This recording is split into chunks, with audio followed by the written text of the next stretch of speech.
Gadhadā Pratham 112. The Attributes of the Elements. Creation. On Māgshar sudi Punam, Samvat, 1876, the 1st of December 1819, Shriji Mahārāj was sitting in Dādā Khāchar's darbār in Gadhadā. He was dressed entirely in white clothes. At that time, an assembly of sādhus, as well as devotees from various places, had gathered before him. Shriji Mahārāj then said, "When one understands the nature of the causes of the entire creation, specifically Purush, Prakruti, Kal, and the 24 elements, including mahattattva, etc., then one is released from the bondage of one's inherent avidyā and the entities evolved from it, the 24 elements." Thereupon, Muktānand Swāmi asked, "Mahārāj, how can their nature be known?" Shriji Mahārāj replied, "Their nature can be realized by knowing their attributes. I shall now describe those attributes. Purush is the controller of Prakruti and also is distinct from her. He is indivisible, without a beginning, without an end, self-luminous, omniscient, satya, kshetragna, and the cause of all activities of all objects that possess a form. He also has a divine body. Prakruti is composed of three guns. She is both Jad and Chaitanya, eternal, nirvishesh, the kshetra of all jivs and all elements, including the mahattattva and also the divine power of God. That which disturbs Maya, which is nirvishesh, and whose guns are normally in the state of equilibrium, is known as Kal. Now, I shall describe the attributes of mahattattva and the other elements, so please listen. Chit and mahattattva should not be regarded as different. The entire world inherently resides in a subtle form within mahattattva, which itself is unchanging, luminous, pure, passive, and full of pure sattva-gun. Now, I shall describe the attributes of ahamkar. Ahamkar is composed of the three guns and is the cause of the evolution of all the bhuts, indriyas, antkarans, and their presiding deities, and the prans.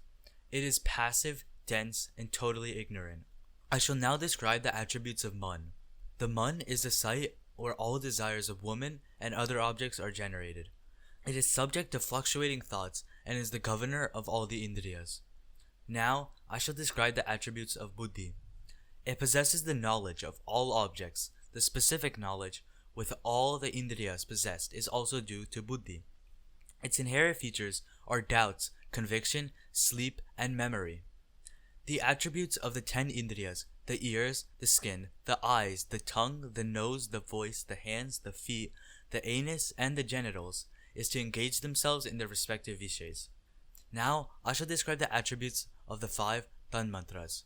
The attributes of sound are that it is the indicator of all objects, and the cause of all social interactions. Sound also reveals the nature and class of the speaker. It dwells within Akash and is also the tanmantra of Akash. It is perceived by the ears. These are the attributes of sound. I shall now describe the attributes of touch. It is the tanmantra of Vayu, softness, hardness, coldness, hotness, and perception by the skin are the attributes of touch. I shall now describe the attributes of sight. It reveals the form of all objects. It resides subordinately in all objects and changes as objects change. It is a tanmantra of Tej and is perceived by the eyes. Now I shall describe the attributes of taste. Sweetness, pungency, distastefulness, bitterness, sourness, and saltiness are all its attributes. It is the tanmantra of Jal and is perceived by the tongue. I shall now describe the attributes of smell. Fragrance and stench are its attributes. It is the tanmantra of Prithvi and is perceived by the nose. I shall now describe the attributes of Prithvi. It supports all jivs and is in the form of a celestial body. It is their place of residence. It separates the other 4 bhuts, i.e. Akash, etc., and it gives a physical form to all life forms. These are the attributes of Prithvi. I shall now describe the attributes of Jal. It binds Prithvi and other substances, and it also softens and moistens all objects. It satisfies and sustains all life forms. Quenching thirst, subduing heat, and abundance are also the attributes of Jal. Now I shall describe the attributes of Tej. luminance, causing the digestion of food, absorbing liquids, eliminating cold, drying, creating hunger and thirst, as well as burning wood, ghee, and other sacrificial offerings are the attributes of Tej. I shall now describe the attributes of Vayu. Vayu causes trees to shake, and it gathers leaves and other objects. It also carries the panchvishes, i.e., sights, sounds, smells, tastes, and touch to their respective indriyas, i.e., ears, eyes, etc. It is the vital force of all indriyas. Finally, I shall describe the attributes of Akash. It provides space for all jivs and is the cause of the internal and external activities of their bodies. It is also where the prans, indriyas, and antkarans reside. These are the attributes of Akash. In this manner, by knowing the attributes of the 24 elements, Prakruti, Purush, and Kal, one is freed from ignorance. Moreover, one should know the process of creation for all these, which I shall describe now. While residing in his abode, Sri Krishna Bhagwan impregnates the womb of Maya through Akshar Purush, through whom countless millions of Pradhans and Purushes are produced. What are those Pradhan Purush pairs like? Well, they are the cause of the creation of countless millions of Brahmans. Of these, I shall now tell you about one Pradhan Purush pair, the cause of the creation of one Brahman. Firstly, Purushottam Sri Krishna Bhagwan, in the form of Purush, impregnated the womb of Pradhan. From that Pradhan, mahattattva evolved. From mahattattva, the three types of ahamkar evolved. Of these, Sattvik Ahamkar, the man and presiding deities of Indriyas evolved. From Rajas Ahamkar and the 10 Indriyas, the Buddhi and the Prans evolved. And from Tamas Ahamkar, the 5 Bhuts and the 5 Tanmantras evolved. In this way, all of those elements were produced.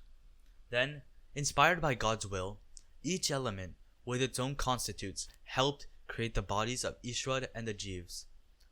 A particular Ishwar's bodies are known as Virat, Sutratma, and Avaikrut. And a particular Jiv's bodies are known as Stul, Shukshma, and Karana. The body of the Ishwar, called Virat, has a lifespan of 2 paradras, 14 manvantaras established during one of the Vid Purusha's days. His night is the same duration as the day.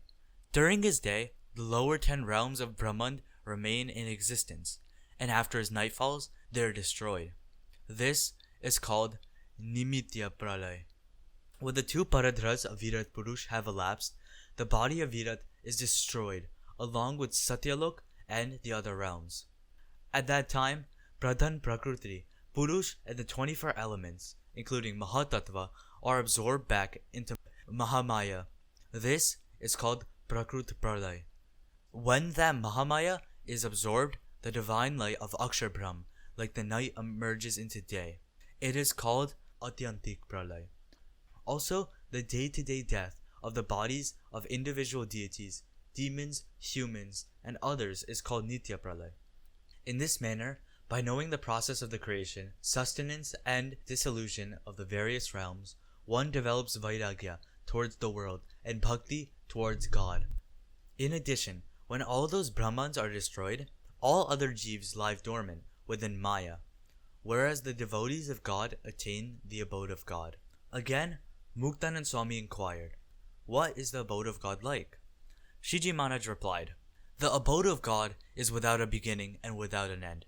It is divine, infinite, and indivisible. And it is characterized by its eternal existence, consciousness, and bliss." I shall describe it using an analogy. Imagine this whole world with all of its mountains, trees, humans, animals, and other forms is made out of glass. Also imagine that the stars in the sky are bright as the sun, and just this glass world would glow with extreme beauty amidst this radiance, and the abode of God is similarly beautiful. Devotees of this God see samadhi and attain the luminous abode after death. Vachnamrut Ghadhadā, Pratham 112.